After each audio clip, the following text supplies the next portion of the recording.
नमस्कार, मैं डॉक्टर अंजू अग्रवाल आपके समक्ष पुनः प्रस्तुत हूँ।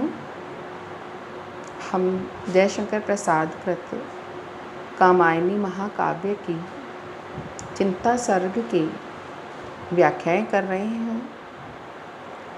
माफ़ कीजिएगा, श्रद्धा सर्ग की व्याख्याएं कर रहे हैं।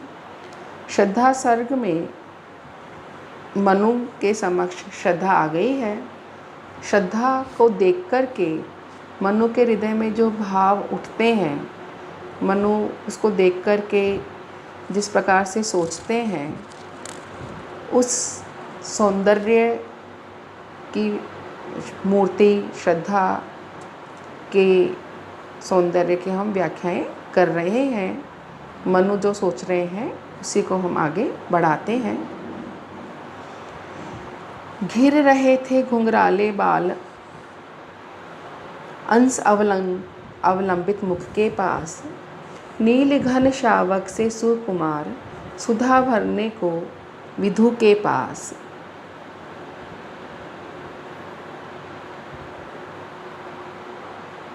और उस पर वह मुस्कान रक्त किसलय पर ले विश्राम, अरुण की एक किरण अम्लान अधिक अलसाई हो अभिराम। यहाँ पर वही सौंदर्य वर्णन चल रहा है श्रद्धा का। मनु देख कर के लुटे से रह गए हैं, बड़े प्रसन्न हैं, हर्षातिरेक भी उनके हृदय में हुआ है। उनके हृदय में श्रद्धा को देख कर के रति भी संचार कर रही है, रति का संचार भी हुआ है। तो उसका जो रूप सौंदर्य है, उसी रूप सौंदर्य की कड़ी को आगे बढ़ा रहे हैं प्रसाद जी।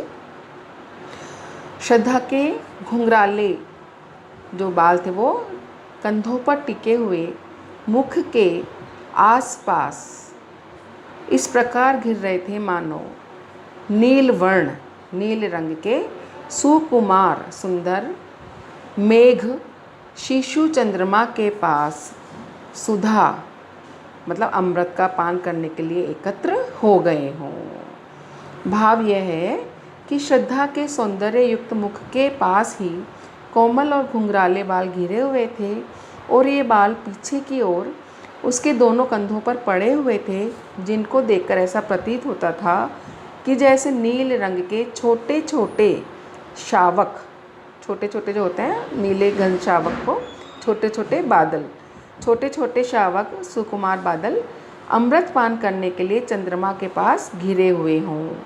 अर्थात श्रद्धा के कोमल और घुंघराले बाल रूपी नील वर्ण के छोटे छोटे सुकुमार बादल श्रद्धा के सौंदर्य युक्त मुख रूपी चंद्रमा के पास उसके सौंदर्य रूपी अमृत का पान करने के लिए घिर आए हों, ऐसा प्रतीत होता था।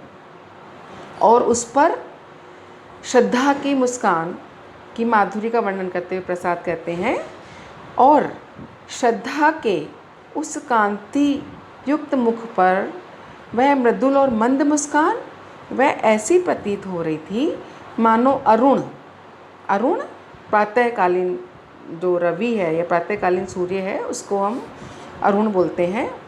मानो प्रातःकालीन बाल रवि की एक शुभ्र मतलब अम्लान, उज्ज्वल, पवित्र किरण, रक्त मतलब लालिमा, लाल रक्त वर्ण वाले कोमल किसलय नए पत्ते को कहते हैं, नए पत्ते पर विश्राम कर रही हो और आलस्य में पड़ी हुई अति सुंदर लग रही हो।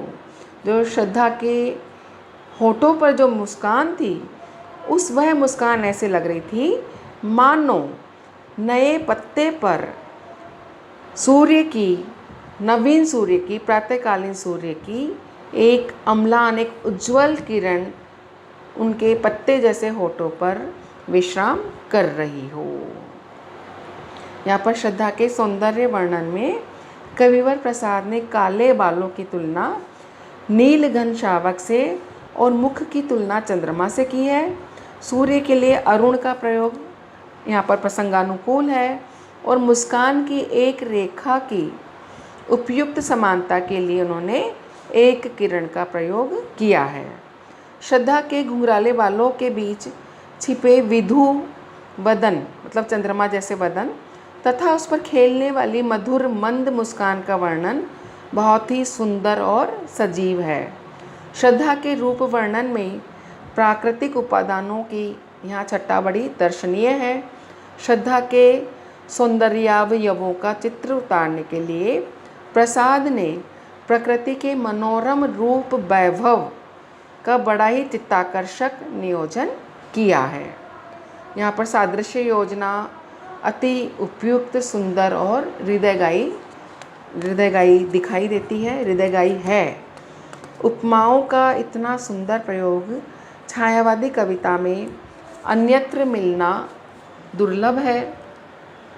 तो यहाँ पर प्रसाद का सौंदर्य विधान जो है देखने के लायक है। नित्य यौवन छवि से ही दीप्त विश्व की करुण कामना मूर्ति, स्पर्श के आकर्षण से पूर्ण प्रकट करती जो जड़ में स्फूर्ति। उषा की पहली लेखा कांत माधुरी से भीगी भर मोद, मद भरी जैसे उठे सलज्ज भौर की तारक धुती की गोद। उसी सौंदर्य की कड़ी में उसी को आगे बढ़ाते हुए प्रसाद जी जो है वो श्रद्धा के दिव्य और अलौकिक सौंदर्य की व्याख्या कर रहे हैं। वे कहते हैं कि नित्य अर्थात स्थायी अथवा सदा ही अक्षुण्ण रहने वाले यौवन की शोभा से उद्भासित अथवा शोभायमान श्रद्धा की रूप छटा ऐसी जान पड़ रही थी मानो संपूर्ण विश्व की करुण कामना ही श्रद्धा के रूप में मूर्तिवंत हो गई हो।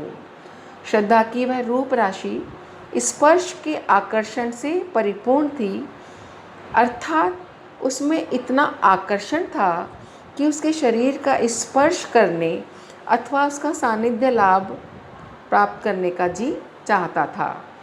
वह ऐसे लग रहा था मानो वह उसका जो शारीरिक सौंदर्य है वह जड़ वस्तुओं में भी स्फूर्ति पैदा कर सकती थी, अर्थात श्रद्धा में अपनी दिव्य और अलौकिक रूप छवि से जड़ पदार्थों में भी स्फूर्ति अथवा चेतना का संचार करने की असाधारण क्षमता थी। दिव्य तथा अलौकिक रूप गुण संपन्ना श्रद्धा मानो मनोहर कांति संपन्न माधुरी अथवा सुषमा से भीगी, मोद से परिपूर्ण, मद से भरी एवं लज्जा से युक्त प्रभातकालीन तारकों की स्निग्ध प्रभा से युक्त आकाश मंडल पर उदित अथवा प्रकट होने वाली उषा की प्रथम किरण के समान दिखाई दे रही थी। कहने का आशय ये है कि श्रद्धा अक्षय यौवन की शोभा से सुशोभित थी और वह समग्र संसार में करुणामयी कामना की मूर्ति दिखाई दे रही थी। वो उसका हृदय करुणा से परिपूर्ण था, वह सारे संसार के लिए कमनीय थी। उसको देखकर उसको स्पर्श करने की उत्कट इच्छा मनु के हृदय में उत्पन्न हुई थी। वाकई में वह सौंदर्य ऐसा था कि किसी के भी हृदय में उसको स्पर्श करने की कामना पैदा हो जाए। ऐसा प्रतीत होता था मानो उसका सौंदर्य जड़ वस्तुओं में भी चेतना का संचार कर सकता है। श्रद्धा जो है वो उषा की पहली किरण के समान माधुर्य से भीगी हुई, हर्ष से परिपूर्ण दिखाई देती है और जिस प्रकार से मस्ती से भरी तथा लज्जा से युक्त प्रातःकालीन तारों की छाया में प्रातों की छाया उठती है, उसी प्रकार श्रद्धा में माधुर्य है, आनंद है, मस्ती है, लज्जा का भाव है। तो इस छंद में उषा की पहली लेखा से श्रद्धा की नव यौवनमयी अवस्था, कांत से सौंदर्यमयी आभा, माधुरी, मोद तथा सलज्ज पदों से श्रद्धा की माधुरी, प्रसन्नता, मस्ती तथा स्त्री सुलभ लज्जा की व्यंजना होती है। तो यहाँ पर बहुत ही सौंदर्य से परिपूर्ण छंद ये हमको दिखाई देता है। प्राकृतिक उपादानों का प्रयोग करके नवयौवना श्रद्धा का रूपांकन किया है प्रसाद जी ने, जो कि अत्यधिक उनकी कला कौशल से परिपूर्णता को दिखाता है। श्रद्धा की समस्त शोभा प्रकृति के रूपकों में साकार हो उठी है। यहाँ पर उषा की प्रथम किरण का उन्होंने मानवीकरण किया है और इससे श्रद्धा के सौंदर्य में सजीवता एवं सरसता आ गई है। आज हम इतना ही करेंगे। अगली कड़ी में फिर से श्रद्धा के सौंदर्य की कड़ी को आगे बढ़ाएंगे। धन्यवाद।